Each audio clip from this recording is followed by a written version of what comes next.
Transformative Principal, episode 89 with Henry Turner. This week I'm continuing my conversation with Henry Turner, and we talk about his iPad initiative, how he is closing the achievement gap, and some great things that he's doing. I hope you enjoy this episode. I learn so much when I do these, and I hope they're helping you. Thank you for listening to Transformative Principal. You can follow me on Twitter at Jethro Jones. And let's start talking about some of the cool things that you're doing at your school. You mentioned to me about your iPad initiative and closing the achievement gap, and I'd love to hear about what you're doing in those areas to help with that. Sure. So as I said this earlier, I'm going into my fourth year.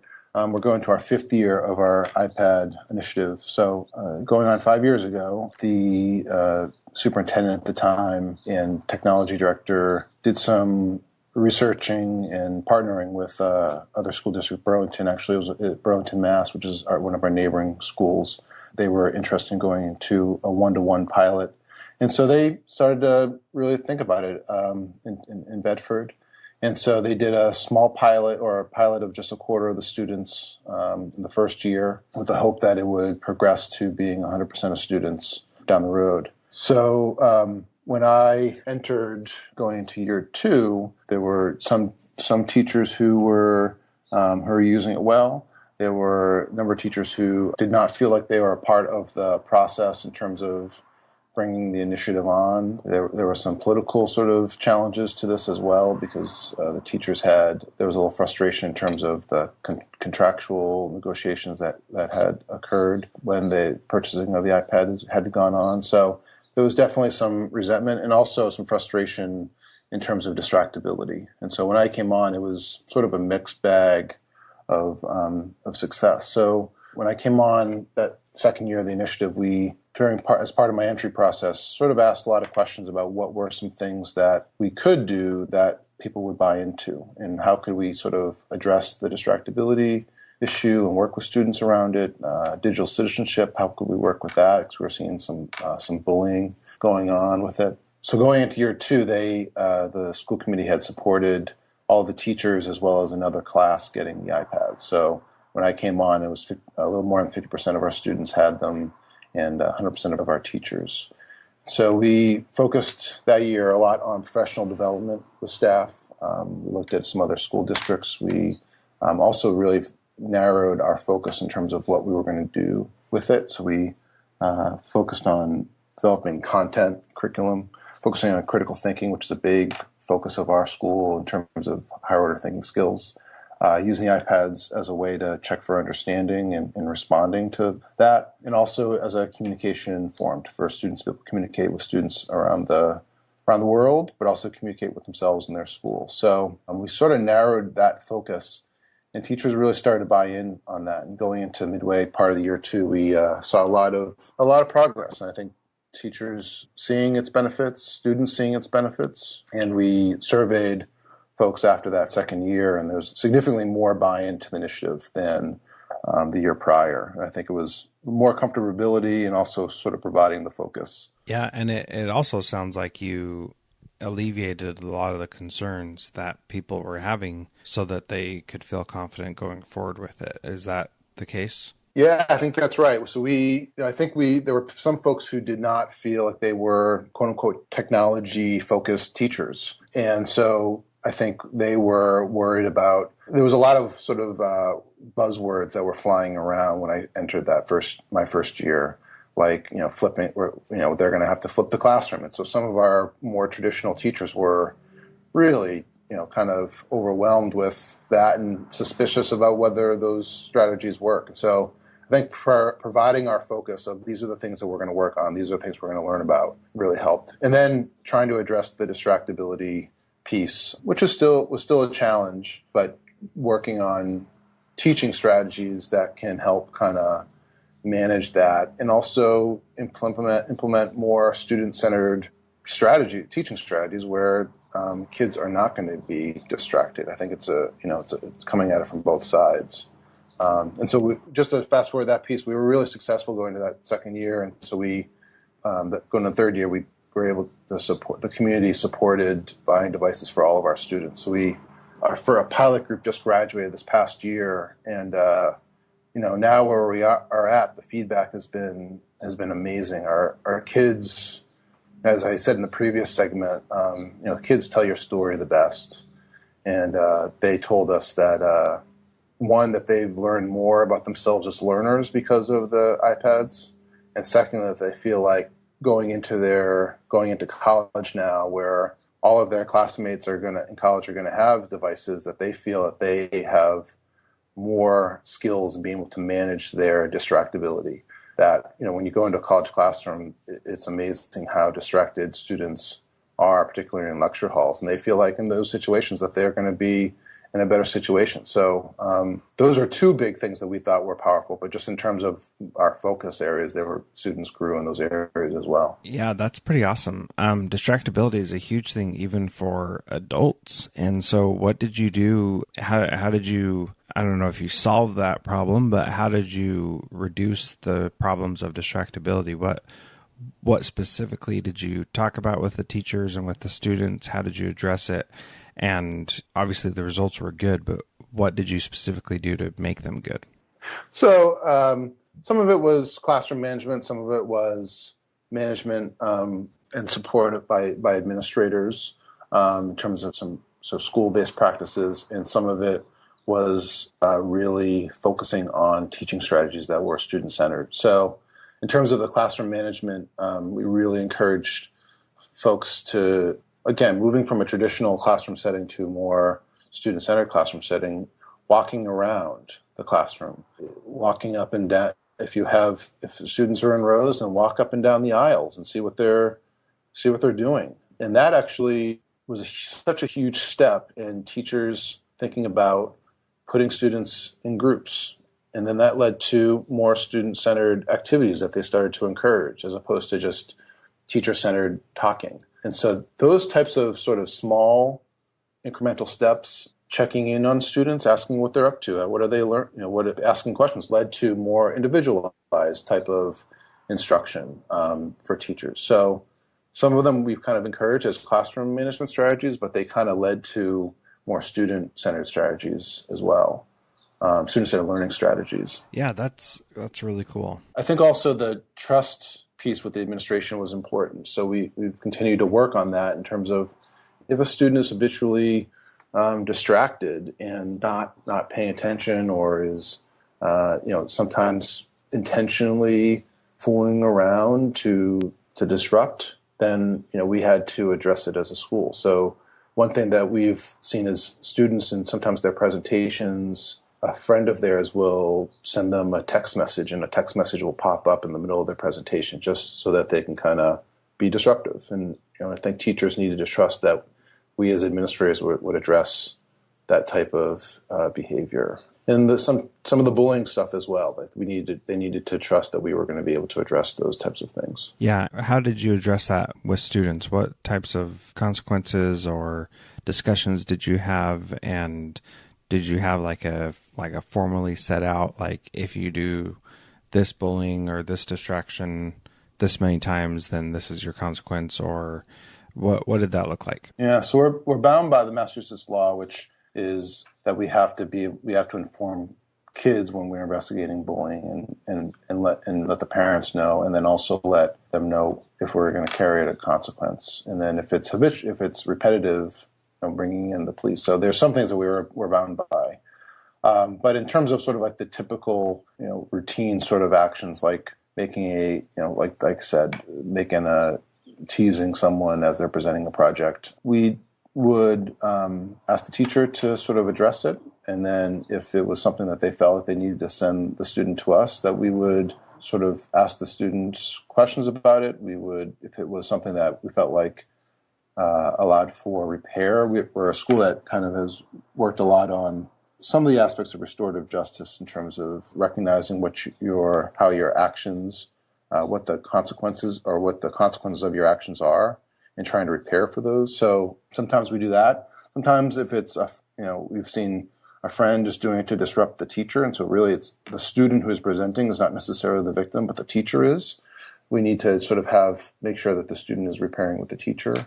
And in terms of consequences, there is a range. Sometimes, there is sort of our traditional detention and suspension if it rises to that. Sometimes it is going through more significant components of repair, like apologies or making some sort of educational process to learn about, the consequences of one's actions. We also do an educational piece too around within our health classes, and then more so in a lot of some of our other classes around digital citizenship. So we've been working on that as a part of our bullying curriculum, and we're also been working on work around cultural proficiency, and so we're sort of tying all of that in terms of being upstanders, having sort of the bystander students sort of stand up to these type of acts, and just letting people know it's not cool, and that I think is where we're going to see a decline in this type of behavior, is when students stand up to other students and tell them to stop. Yeah, absolutely. I know there are a lot of different Upstander type programs up there. Is there one in particular that you are using to find curriculum from, or are you just kind of making your own thing? So the program we've been working a lot with is Facing History in Ourselves, Not in My School's curriculum, which is specifically focused on encouraging students to stand up to hate, to anti-Semitic or homophobic or racist or other discriminatory type of comments. So we've been using that curriculum of encouraging students to stand up when they hear comments about others, when they hear students make statements or other adults make statements, and using strategies like asking a curious question, like what did you mean by that, or do you think someone would be upset by that? Sort of ways to address those issues, and really they come down to students standing up, and so working with our student leaders and our students to sort of be upstanders. We also have a nice peer leader program we've expanded that used to be a program just focused on decision making around drinking, drugs, and alcohol, and it's certainly an important issue as well. We expanded that program to include 40 students. It used to be 16. It's now 40 students. And with the idea of building, their vision now is to build a greater sense of community. And so we've used their leadership to help train other students to be upstanders. And so they put on a community day at the beginning of the year, and then they do a lot of work through public service announcements. We have a TV show every morning. They use actually a great way of using their iPads, create documentaries about students or public service announcements talking about trying to address these kinds of issues. So we're trying to overlap all of those types of issues, and using our student leaders to help us improve in that area. Yeah, absolutely. And I think the overlapping is where the real benefit is going to come, and that's just a very neat thing to be able to overlap and to make it so it's not, let's just do this anti-bullying stuff in this one health class. Let's actually make that part of our whole entire life here at school, because it affects our whole entire life, and I think that's really important. So I'm glad to see that you're doing that. That's really exciting. Let me ask you some questions about closing the achievement gap. That's something that you've been working a lot on. And while you're doing all these other things, what are you doing to close the achievement gap at your school, and how is that working out? Yeah, so my first year as principal, we created a data team to investigate where there are learning gaps going on between students. And while we're very proud of our achievement of our students, we over the past 4 years now, we've had 98 to 100% students being proficient or advanced on our state exam in the English, and we've been growing by about 1 to 2% every year.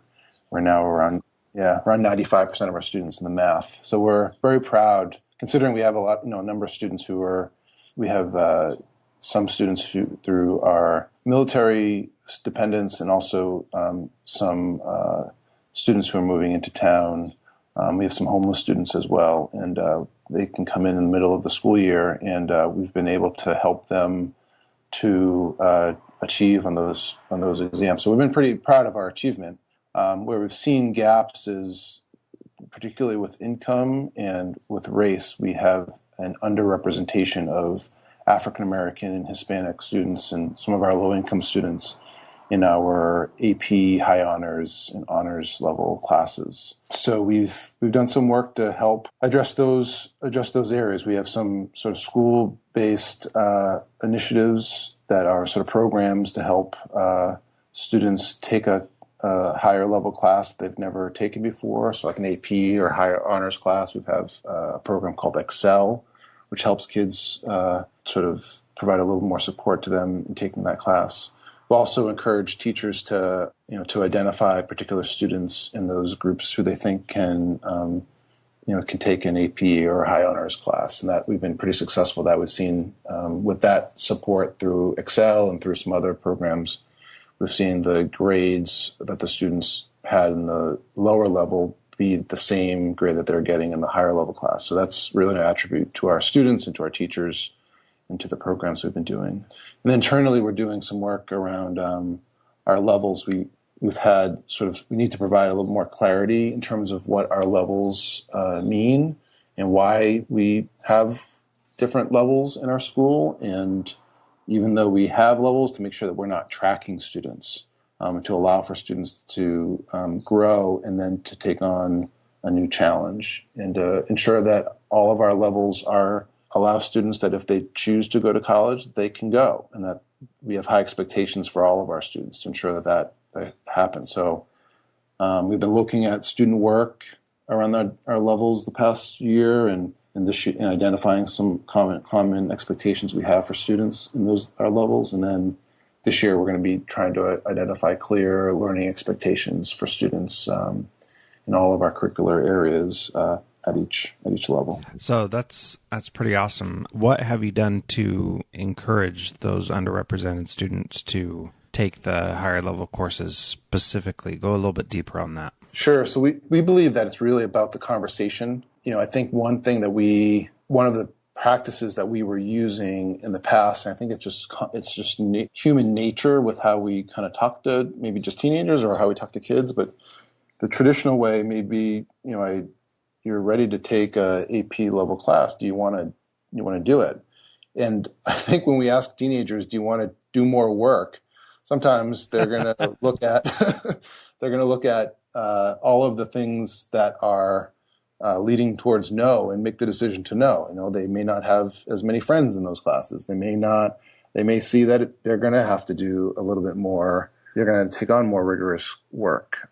They may get a lower grade. I think all of those things lead to kids sort of saying no. And what we've been working on with our counseling department as well as with our teachers is making this an opportunity for kids and saying, we believe that you can take this class. We believe that you're going to do well. And while it may be a struggle at first, that you're going to be a rock star. And not making it an option, but not making it an option where no should be the answer, but where yes is the answer. So we've been more successful with that. We are now going into year 3 of that component where we're sort of encouraging more kids to take upper level classes, and we've grown where we're now. I think one of the data team found that we had something like 3 African American students taking our most rigorous Algebra 2 class over an 8-year span. In this past year, we had 3 African American students taking Algebra 2. I believe it was 3 students. So wow, we've seen a little bit more. Just having those conversations, we've seen a little bit more progress. And we've created a summer program that's affiliated with a larger program called the Calculus Project, where the goal is to get African American and Hispanic students to graduate having taken calculus. So we're starting with our 7th graders now. It's going on in our middle school, where it's identifying students and encouraging them to take start with Algebra 1 or pre-algebra, I guess, in 7th grade, and Algebra 1 by 8th grade, so that they can be on track to take calculus. So, and then looking at more creative ways that if they start progressing in high school, to how to get kids to calculus by senior year. So we've seen some progress. I think like I said, the conversation and trying to provide the supports for students and trying to find the time as well to help fill in the gaps that sometimes students are demonstrating and trying to fill them in using the summer or after school as ways to do that. Yeah, absolutely. That sounds pretty awesome. Getting that calculus project sounds like a pretty good system and would probably be good for all students, but especially for those two particular subgroups where that 3 in 8 years to 3 in 1 year is definitely a vast improvement, and that's pretty awesome. And it's great that you're working with the middle school as well, so that it's not just something you do at the high school, but something that you're doing district wide. And I think that's really powerful too. Yeah, I think it's. I was just gonna say, I think that's the district support is, I think, the key in doing this, because when it's just high schools looking to close achievement gaps, you really only have 4 years to sort of make progress. When for a lot of kids, it's trying to get them on the right track earlier on. And so even we do an academic competition for African American, Hispanic students. We also do an academic competition for girls around science in the fall, and then our Tenacity Challenge, which is focused on social studies, English, math, and science, and art in the spring. We are moving that, which we find a lot of success, and it's our way to sort of connect our school and our students of color with students of color in other schools around the Boston area.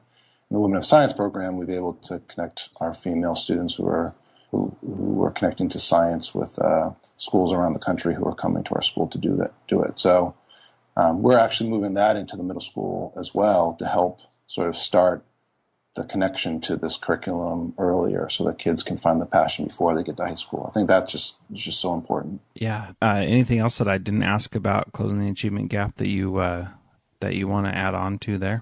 No, I think it's similar to the technology sort of transition, that it's about giving students the skills to be prepared for their future, and believing that our kids can do it. I mean, and allowing our kids to do the great work. I mean, and allowing our teachers to do the great work as well. I think that's where we've seen the most progress, is when we've allowed for more collaboration among our teachers, and allowed our students, and our teachers have created more student-centered type of learning environments. And so when you allow people to do the work, you're going to see that type of progress. And I think around closing achievement gap, around implementing more technology in the classroom, when you allow people to do the work as a principal, it leads to incredible things. Yeah, absolutely. That was a really good summary, but I am going to ask one last question, which is, what can people do today, this week, to become a transformative principal like you are? I think that they have to be able to. Well, I appreciate you saying that. I think it takes a while to even consider what transformative means, but I think that you have to know what your school is, and I think it goes back to sort of the question of around interviewing, that you need to find the right school, the right fit for yourself, and then you have to build trust with your students, with your staff, and you have to help them find clear direction, and then allow them to collaborate and do the work. But I think it really is based upon trust.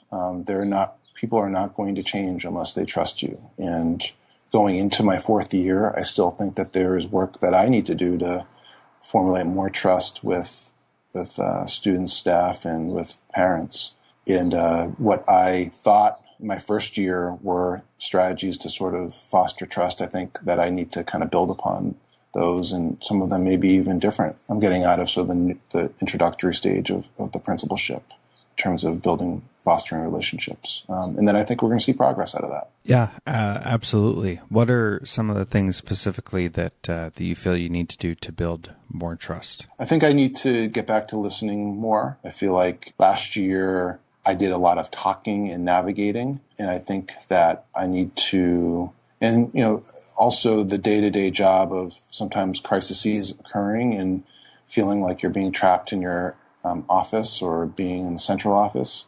I think I need to get out more, and I need to listen more. And some of the things that we're taking on that are more controversial, that not everyone is in agreement with, I need to do a better job in terms of listening to them and instead of trying to convince them. And I think that's where I was last year, was trying to think that if I just kind of articulate the things that I was hearing from staff and trying to make sense of it for the entire staff, that everyone would just agree. And that, I think the people who are still skeptical, that didn't work for them. I need to do a little more listening with them. And so I think that's one of my goals next year, is to the initiatives that we're taking on, to articulate them with individual people and then listen to what their concerns are and think about how we can get them and the rest of the staff to sort of be in agreement and to move forward. That sounds awesome. I can tell that you've thought about that and that you care about what you're saying. That's great. Appreciate your time today. How can people connect with you and learn from you more? So I can be found on Twitter at TurnerHJ. And I'm also, one of the things I'm trying out this year as a way to kind of think about digital journaling is I started a blog, which is Leadingtolearn. You can find me on Blogger there, and I'll tweet that link out if people are interested. Also can find me on LinkedIn as well. Awesome. And I will definitely put those links in the show notes. Thank you again so much for your time. I really appreciate it. I learned a ton. I know my listeners will also. Great. Thank you so much. Thank you for listening to Transformative Principal. My name is Jethro Jones, and I've been your host tonight, or today, or whenever you're listening to it. I really appreciate doing this, and I thank you for listening. I'd love it if you could provide some feedback to me, as I've been asking for a few weeks now.